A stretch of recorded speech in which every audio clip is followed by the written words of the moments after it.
Идеята за Баланс Клиник е наистина на едно място да се събере цялата диагностика и цялото лечение на пациентите, а не на едно място да бъдат диагностицирани, пък после да ги пращаме на друго място за лечение, което отнема и средства, отнема и нерви, отнема и време. Това беше идеята. Цялата диагностика, цялата диагностична мощ на отоневрологията да я съберем в този диагностичен център и другата част да бъде частта за вестибуларна рехабилитация, където всъщност провеждаме лечението на пациентите. Решихме да създадем Баланс Клиник 2017 година, доколкото си спомням. Да. Идеята беше на едно място да съберем достатъчно апаратура, която да бъде на световно ниво, така че когато пациентът влезе да може да получи пълно комплексно изследване. Това го съчетахме с идеята да на същото място да може да се провежда и вестибуларната рехабилитация, защото тя е много важна. Баланс Клиник отвори врати 2017 година. Това са вече 7 години. Ние работим заедно, развиваме се и се опитваме наистина да качим нивото на нашия център и да предложим максимално услуга на световно ниво, която е комплексна за всякакви вестибуларни проблеми и дисфункции. Идеята да създадем Баланс Клиник е следствие на общи интереси между мен и колегата ми и нашите останали колеги невролози и отоневролози. Ние работихме така задочно едни с други, тъй като ние имахме наш център, а те практикуваха в съответните болници, където работят. Препращахме пациенти, те ги следяха, преглеждаха ги, при нас идваха да правят самите вестибуларни терапии. И в един момент решихме, че е по-добре цялата този набор от лечебни услуги да ги събереме под един покрив. Защото е необходимо тези пациенти, които имат вестибуларни проблеми, трябва да бъдат обгрижвани. Това са едни пациенти, които имат така сериозен проблем, който много често неглижиран масово и ние решихме, че трябва да създадем център, наистина, който комплексно да се грижим за тях, да ги проследяваме и по този начин да осигурим максимално адекватното лечение и диагностика.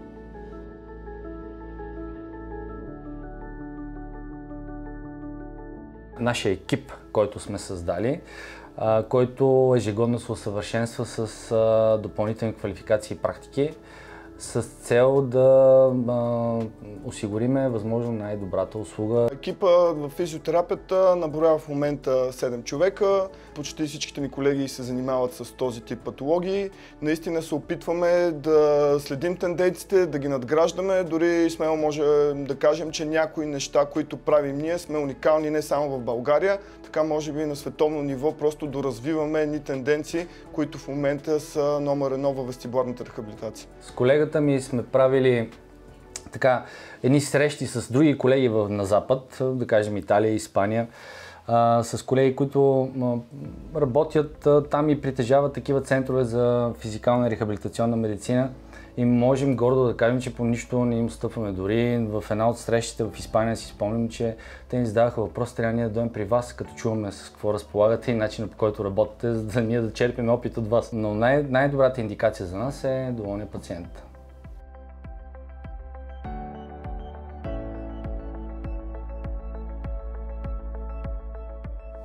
Всичко, което е необходимо, цялата вестибуларна диагностика имаме при нас. Първо започваме с разпит на пациента, с клиничен преглед на вестибуларния апарат и след което назначаваме, в зависимост от нуждите на пациентите, назначаваме съответните изследвания, които ги правят наши сътрудници. В нашия случай това са медицински сестри, които са много добре обучени, много добре познават техниките на изследване. Като кажа добре обучени, сме ги обучавали от клетката на вестибуларния апарат до метода на изследване и интерпретацията на резултатите.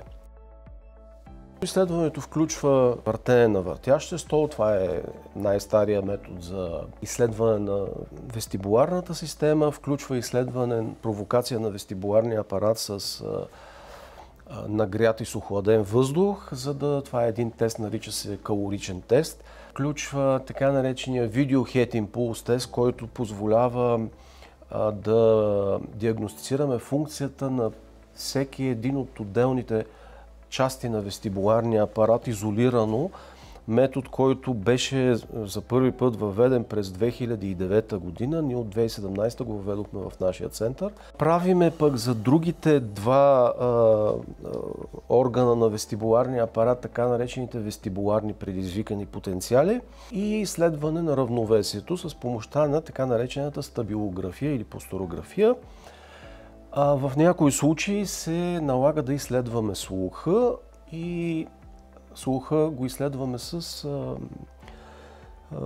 доста модерен аудиометър в специална звукоизолирана стая, но тези изследвания ние ги прецизираме, назначаваме ги, сестрите ги изпълняват. Може да се каже, че всъщност в Баланс Клиник апаратурата и обема на изследванията отговарят и са едни от най-добрите в цяла Европа. Просто ние така взехме доста апаратура и защото и на нас ни е по-спокойно, когато сме така добре въоръжени с апаратура и можем да поставяме по-коректни диагнози. Може да се каже, че качеството на изследванията абсолютно отговарят на европейско и на световно ниво от всеки един лекар, който провежда тук изследванията.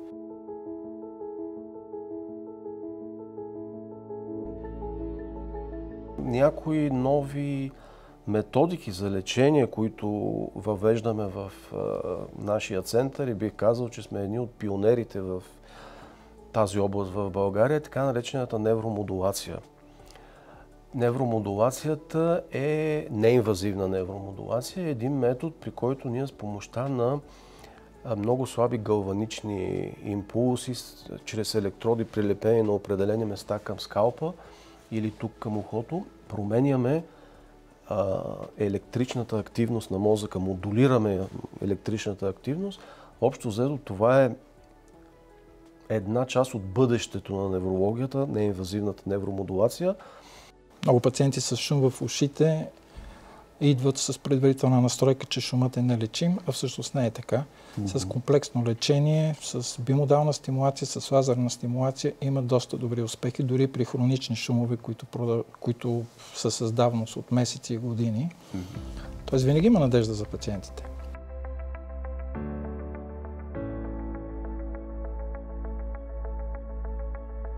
Всеки симптом на световъртеж и нестабилност е тревожен за пациента и трябва да бъде насочен или към отоневролог, или личния му лекар да прецени, или невролог да прецени. Понякога вестибуларните нарушения започват внезапно, не провокирани от нищо или провокирани от някое банално движение. Понякога започват постепенно, понякога въобще няма световъртеж, просто постепенно се развива една нестабилност, залитане. Всеки пациент е различен и при всяка нозологична единица са различни симптомите. Хората, когато им се завие свят, те стават тревожни. Особеното на вестибуларния апарат, че той е свързан с много, почти целия мозък и особено е свързан така доста сериозно, анатомично и функционално с тези зони на мозъка, които са отговорни за настроения, за чувства, за емоции. И когато му се завие свят, пациентът става или тревожен, или се паникьосва и той тогава отива на лекар. Много са рядко пациентите, които с хронични световъртежи ще стоят вкъщи. Така че пациентите си винаги, като им се завие свят, отиват и се оплакват на лекаря. И лекаря, в зависимост от своите познания и компетенции, им помага, ако не може да им помогне, ги насочва.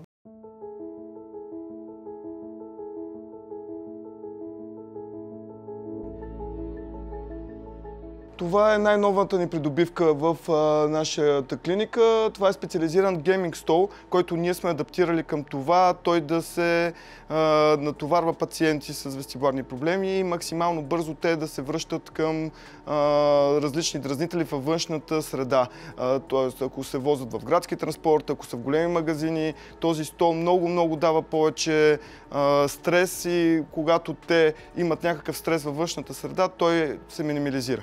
Имаме различни стабилографии, VR-очилата, които ние използваме с много различни програми. Някои са разработени от нас, с наши колеги и с тях може допълнително да търсим максимален ефект за възстановяването на нашите пациенти.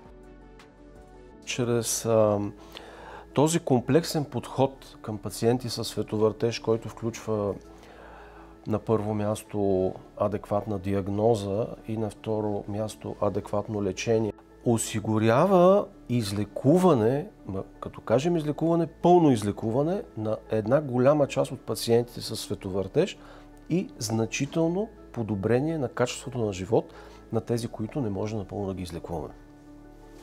Световъртежът се лекува. Пациентите не бива да се отчаиват. Световъртежът се лекува трайно. Гордеем се с обратната връзка, която получаваме от доволните пациенти.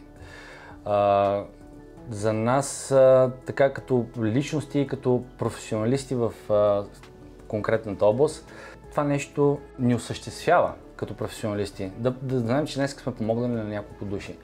Да знаем, че сме помогнали на някой да ходи по-правилно, да бъде обезболен или да му бъде възстановена двигателната активност, да му бъдат възстановени на цялата дееспособност на тялото му, настроението, защото при нас голяма част и от самата терапия е така, този психологически аспект, който е.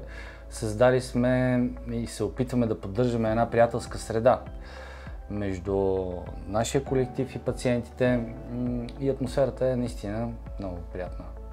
Наистина сме изключително горди, че толкова години все още имаме желанието да се развиваме, да постигаме нови неща, с които да сме полезни на нашите пациенти, да надграждаме своето желание да помагаме, независимо, че сме подложили една много добра основа. Ние не държим да сме на едно ниво, държим да сме иновативни, да бъдем все по-разпознаваеми в нашите среди, все повече допълнителни специалисти да ни търсят нас като център, който наистина може да помага на тяхните пациенти.